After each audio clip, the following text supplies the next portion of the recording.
Tô de volta aqui com o nosso Vida Melhor e a gente tem agora um momento bem especial que é para aprender sobre o nosso corpo. A gente precisa entender sobre os sintomas. Às vezes nosso corpo dá sinais e a gente é negligente e a coisa pode ir complicando. Eu tava dando uma passeada pelo YouTube geral da galera assim e eu vi que tem muita gente com desconforto no estômago, muita gente com enjoo, muita gente com um pigarrinho chato, incômodo no fundo da garganta, né? E aí eu fui vendo que isso tudo está relacionado a um problema que o gastroenterologista pode te ajudar a resolver. Então hoje a gente trouxe uma que é maravilhosa para a gente falar sobre esses problemas, entender esses sinais e combatê-los, tá? E olha, eu descobri nessa história toda que tem muita coisa ligada com estresse e ansiedade. Então a gente também vai falar sobre a ligação de tudo isso com estresse e ansiedade e ainda sobre os sintomas intestinais, como diarreia, síndrome do intestino irritável. Isso tudo pode afetar a pessoa também por conta também de estresse e ansiedade. Doutora Aline Kusumoto está aqui, é cirurgiã, gastroenterologista do aparelho digestivo. Muito obrigada pela sua presença. Prazer revê-la. Obrigada por ter trazido aqui uma parte do corpo humano para a gente tentar entender, né? Sim. Isso tudo aqui faz parte do nosso processo digestório. Sim. Começa aqui na boca, né? Desde a ingestão aqui e vai até terminar o processo quando a gente tem a evacuação. Então, tudo isso daqui faz parte do processo. Ok. Aí a gente, como eu estava falando, acaba sentindo uns sinais e acha que é localizado. Ah, eu tô com dor de estômago. Esquece que o mal começa então pela boca. Sim, é isso? Sim. Hoje a gente vai falar um pouquinho mais das coisas, das doenças relacionadas a estresse, ansiedade, né? Muito se fala de gastrite nervosa, né? E esse é um termo que na medicina a gente não usa mais, né? Nós sabemos que toda vez que você tem aquela rotina de estresse, sono mal dormido, falta de exercício físico, pacientes que são extremamente ansiosos, eles acabam tendo uma facilidade, né? Uma hipersensibilidade no estômago. A gente não sabe muito bem por que isso acontece, né? A gente não sabe muito bem a fisiopatologia, mas a gente sabe que esses estímulos sensoriais mesmo, nervoso, de sentimentos, acabam estimulando hiperprodução de ácido aqui, que acaba favorecendo aos sintomas. Então, hoje em dia, o que a gente, né, a gente fala? Fala em gastrite nervosa. Não é gastrite nervosa, a gente fala em dispepsia funcional, né?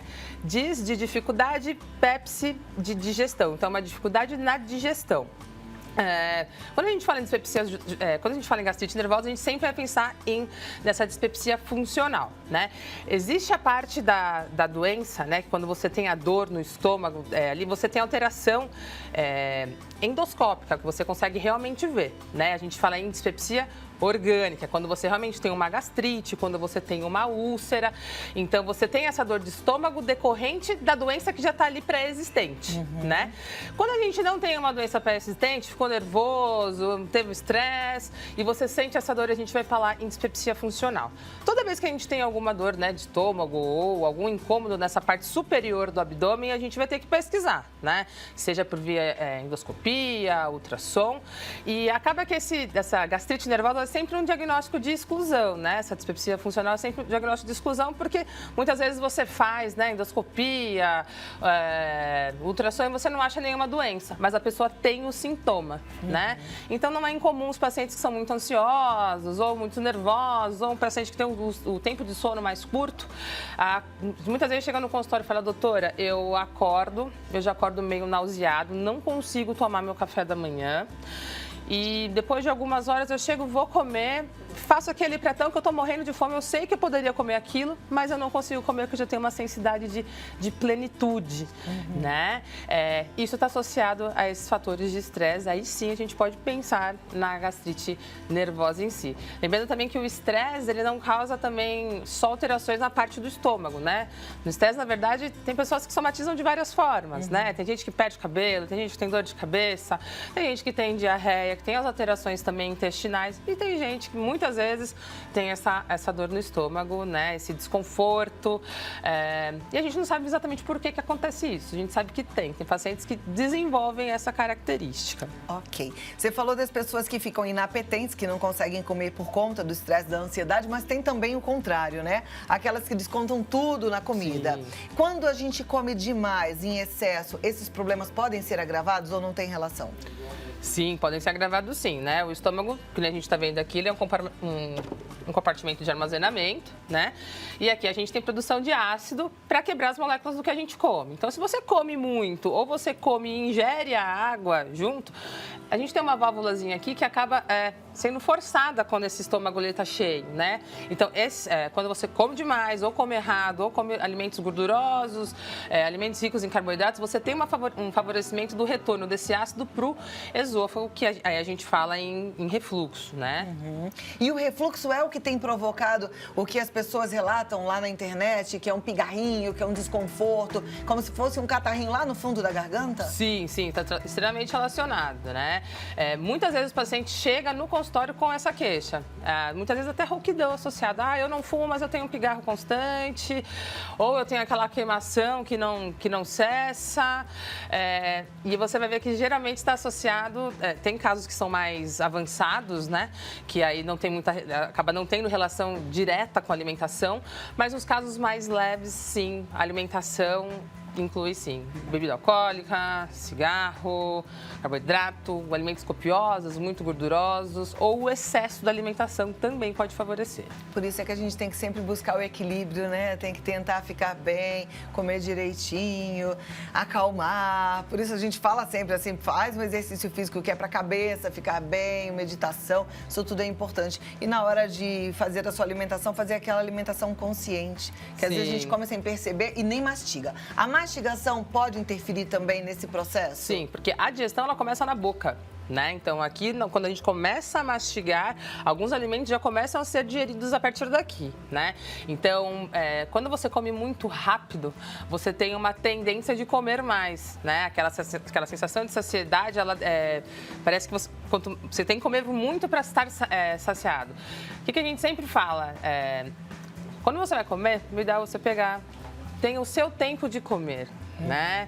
Não vai comer no celular, não vai comer olhando a TV. O ideal é o quê? Você vai comer com a sua colherada, mastiga cerca aí de 20 até 30 vezes o alimento, para ele estar hiperdigerido. Será que a gente mastiga de 20 a 30 vezes? Olha, eu tenho algumas pessoas na minha vida que sim, que chega até a ser um pouco irritante comer com elas quando você vai almoçar. Vou prestar atenção, eu nunca prestei atenção. Eu vou tentar fazer essa atenção aí na quantidade de mastigações. Mas começa a perceber, se você começar a mastigar mais vezes o alimento, principalmente carne, né? Mas enfim, qualquer alimento, você vai ver que você vai acabar comendo menos, porque o tempo que você tem para mastigar, o seu neurônio já interpreta que você está alimentando, automaticamente as células de saciedade do estômago começam a se manifestar e você vai diminuindo a quantidade de coisas que você come, tá? Então, por isso que é que nem quando eu falo quando você vai ao banheiro. O ideal é quando você for ao banheiro é você não ficar no celular. É um momento seu. É que nem se alimentar. É um momento seu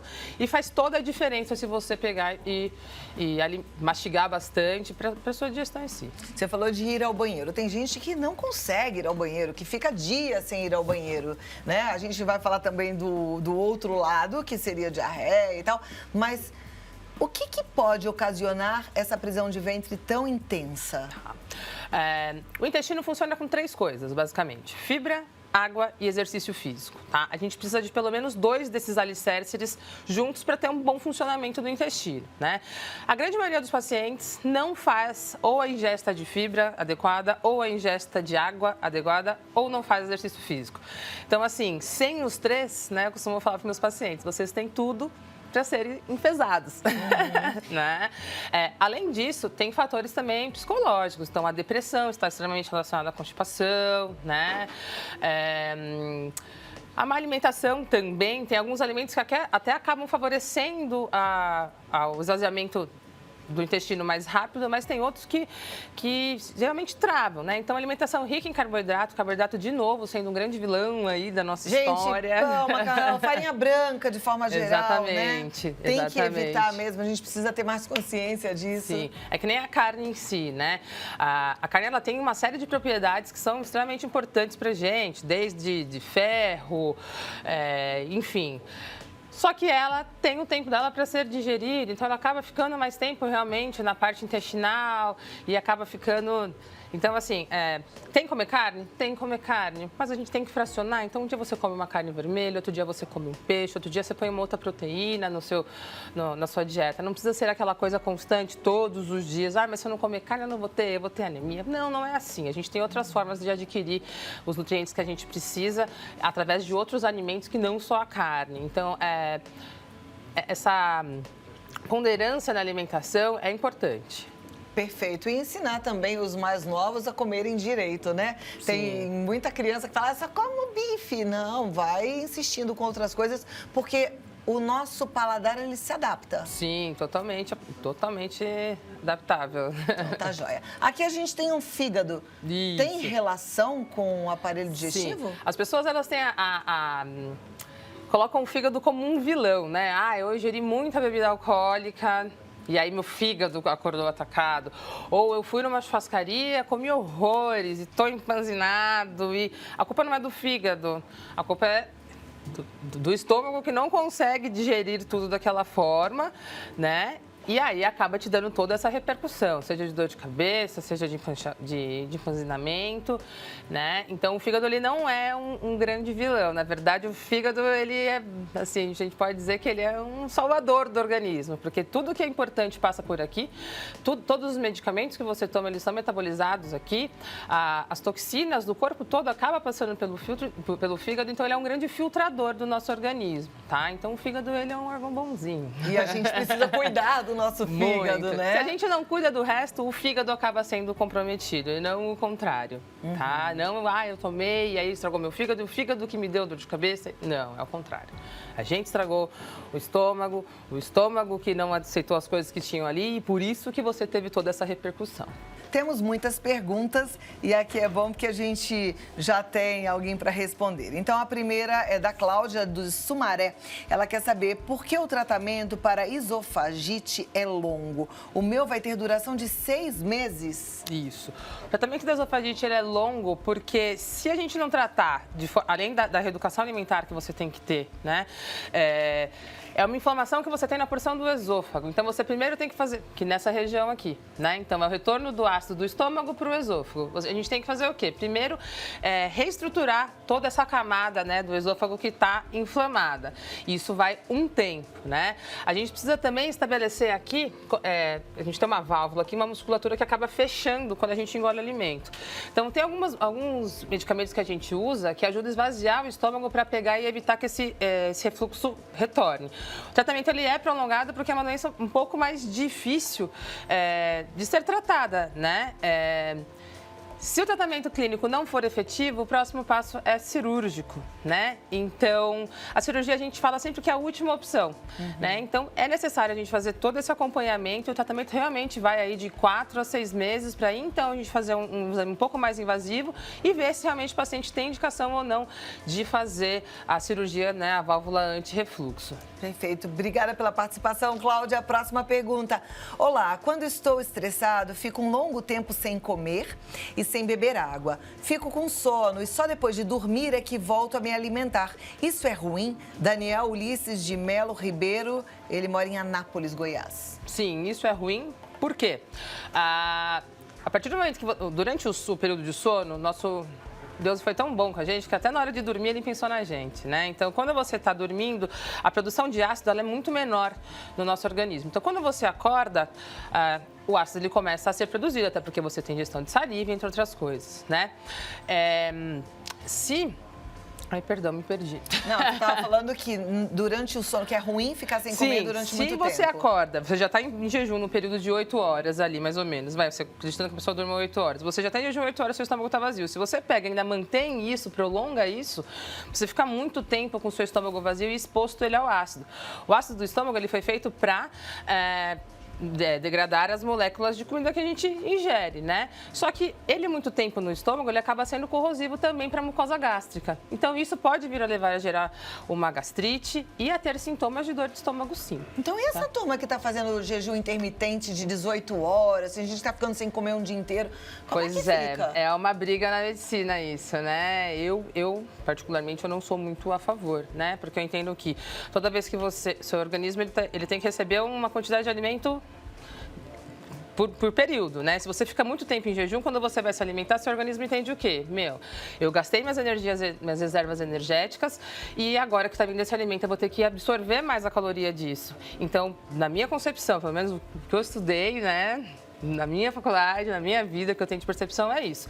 Toda vez que você fica muito tempo de jejum, quando você se alimenta, o alimento ele tende a querer se acumular em forma de energia no seu corpo, tá? É como se você tivesse desnutrido ou sem alimentação. Você fica muito tempo sem comer, você acaba não só perdendo essa parte de queimar essa gordura, né? Essa energia extra que a gente acaba tendo no organismo.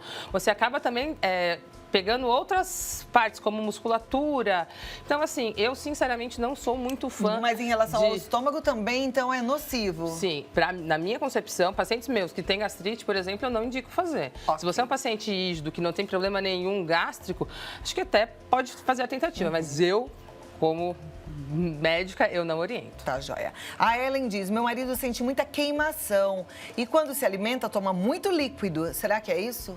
Sim, aquilo que a gente tinha conversado anteriormente, né? O estômago acaba recebendo o alimento, então ele já vem aqui num aporte e vai.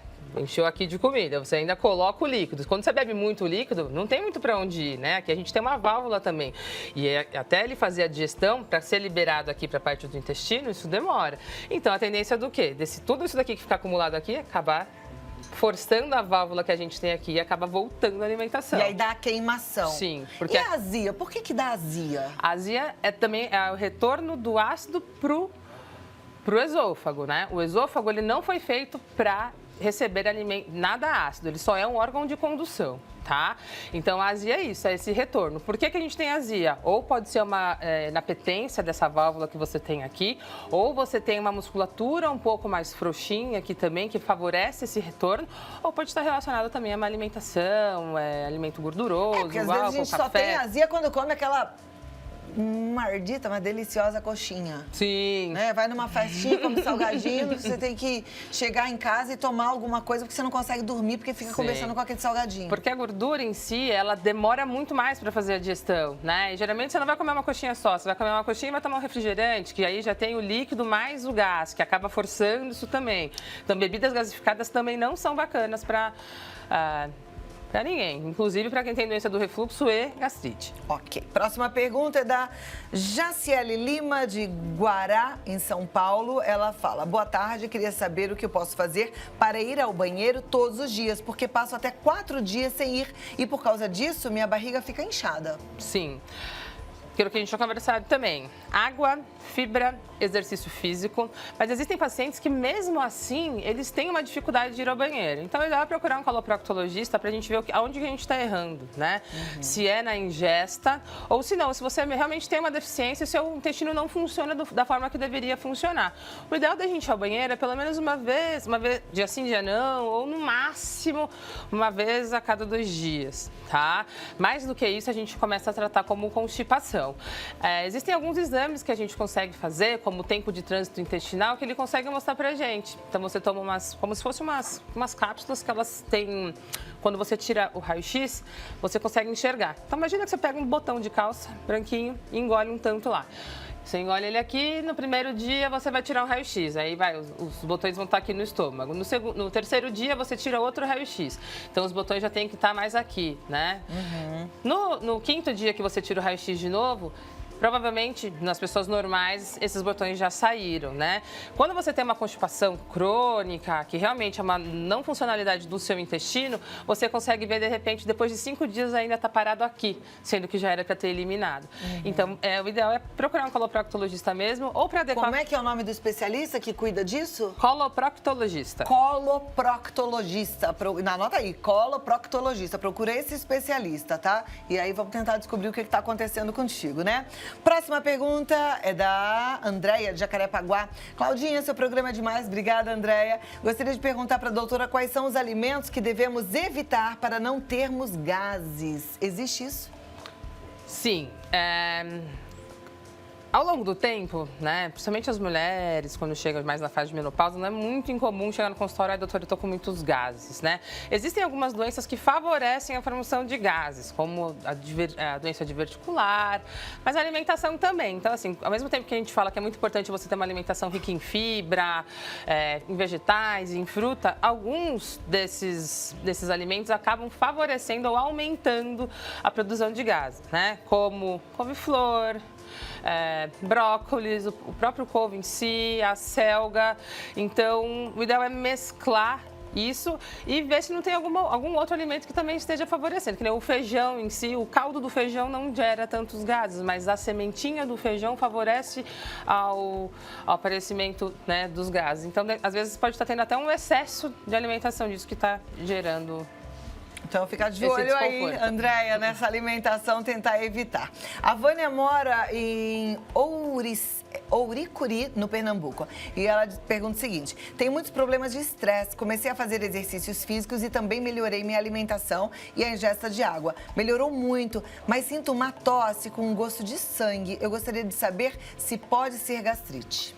Gastrite não, isso pode ser refluxo, né? Toda vez que a gente faz exercício físico, você tem um aumento da pressão dentro do abdômen, seja puxando ferro ou empurrando. Essa pressão dentro do abdômen, quando você aumenta a pressão intraabdominal, você acaba forçando essa válvula que está aqui, tá? Então, se você já tem uma doença do refluxo, de repente o excesso de exercício físico pode favorecer a piora dos sintomas. O ideal é fazer uma endoscopia e procurar um gastro, né? Então, no seu caso, Vânia, um gastroenterologista, certo? Isso. Doutora Aline está em São Paulo, você está aí no Pernambuco, mas com certeza tem um bom médico por aí. A Cristiane, de Passo Fundo, gostaria de saber se o estresse colabora para a piora da doença de Crohn e se tem alguma dica para uma vida melhor para quem já é portador dessa doença. Sim. Bom, a doença de Crohn é uma doença autoimune, né? Uma doença que acomete todo o trato digestivo, mas a gente tem mais uma repercussão maior aqui na parte intestinal, que está relacionada à diarreia. Então, um paciente que tem diarreia crônica, tem mais de 10 evacuações por dia, isso acaba deixando o paciente desnutrido. O paciente de Crohn tem que saber que é uma doença que é para sempre, tá? Não existe cura, então tem que ter um acompanhamento intenso com o coloproctologista. Não existe nenhuma alimentação, assim, que a gente fale, que você não pode comer. A gente sabe que tanto o glúten quanto a lactose, eles são alergênicos, né? Não tem nenhum estudo ainda que mostre que se você deixar de comer esses alimentos alergênicos, eles melhoram ou pioram a condição da doença de Crohn. Mas os meus pacientes eu tenho que sempre orientar, porque a doença de Crohn nada é que uma alergia contra o próprio intestino, contra a própria célula do corpo dela, né? Então, evitar essas coisas alergênicas, eu acho que acaba ajudando de alguma forma, tá? Mas a doença de Crohn é uma doença que tem que ter um acompanhamento incisivo, com medicação e psicólogo, eu acho que faz parte, porque geralmente os pacientes que têm doença de Crohn, até por conta do desgaste da doença, do tempo que demora para ser diagnosticado, eles acabam tendo algum fator psicológico alterado aí. Ou uma depressão, ou uma ansiedade muito grande, porque você tem um problema que você não sabe o que é, geralmente vai um médico, vai no outro, não consegue achar, e depois de muitos médicos você acaba achando a doença. Então, assim, é uma doença que requer um cuidado contínuo, próximo, e tem que levar a sério. Exatamente. Né? Bom, doutora Aline, ela tá no www.clinicakusomoto.com.br, o Instagram Clínica Kusomoto, tem mais informações sobre... Eu queria dar o meu Instagram agora, o seu meu, também. que é @DRA Aline Kusomoto. Tem o da clínica e tem o meu também. DRA Aline Kusomoto. Isso. Então, entra lá, segue a doutora Aline e aí a gente vai aprendendo mais sobre o nosso corpo. Meu amor, obrigada mais uma vez. Pra cuidar cada vez melhor da nossa alimentação, né? Gente, papo bom. Eu sempre fico grata porque esses médicos que vêm aqui compartilham aquilo que eles sabem para nos ajudar, mas isso não exclui a sua visita ao médico. Ao contrário, sempre quero lembrar a você de fazer seus exames preventivos, de visitar os seus médicos com a frequência indicada, né? Então, você sabe, mulheres visitam o ginecologista pelo menos a cada 6 meses, os homens a partir dos 40 anos eles precisam procurar um urologista. E a gente tem que ter o nosso clínico geral, fazer todos os exames direitinho, cuidar da nossa saúde, porque ela é nosso bem maior. Então, não perca!